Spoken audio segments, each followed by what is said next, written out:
Stern is not the only one disappointed with today's paternity announcement. There is also Zsa Zsa Gabor's husband, Prince Frederick von Anhalt. He joins us on the phone from his Bel Air home. His lawyer, Chris Fields, is in L.A.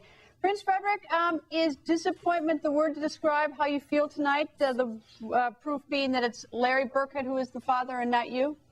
No, I'm not very disappointed. I'm not disappointed at all, you know. It's just that I was a tiny bit upset, you know, because I would love to have the child. I would love to have a baby in the house, you know. But on the other side, I was very happy that Larry Burkett is the father now and not Howard Stern. Happy also that my wife is not so much upset because bringing a child home, you know, being married to Zsa Zsa Gabor for 20 years, and bringing home a child would be very terrible for her and would have upset her very much. And she was very happy when she heard the news today. All right. Well, and Larry likewise is happy. You know, now that Larry Burkett is the father, I know they got into a bit of a spat with Bill O'Reilly. He called you a fraud over this whole fatherhood thing, and that you filed a lawsuit against Bill O'Reilly and Fox News. Are you still going to go forward with it now that Larry's the father?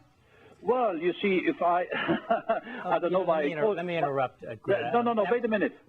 He calls me a fraud because I told him I had an affair with Nicole. It doesn't matter if Larry Burkett is the father or not. I could have been the father. I never said I am the father. I said I could be the father. But he said because I said I had an affair with Nicole, it is not true, and he calls me a fraud. That's what he did. You know. All right, Chris, you wanted to get in on this. Chris, who is your lawyer? Chris, you wanted to get in on this.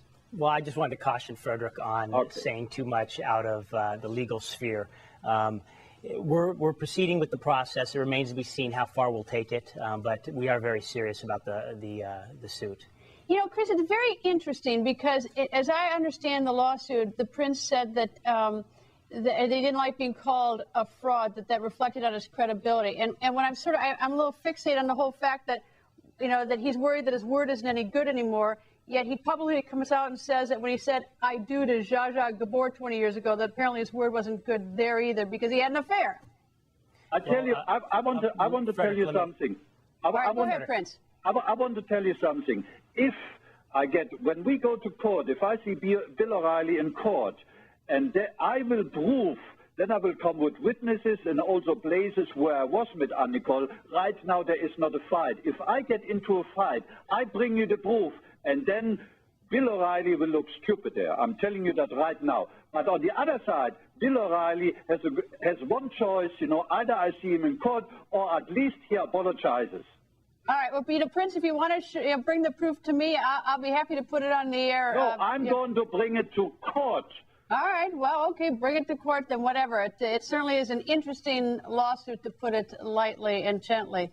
And we'll follow this one. Yes, Chris. If I can interrupt, being called a fraud has a definite, very bad criminal and civil connotation.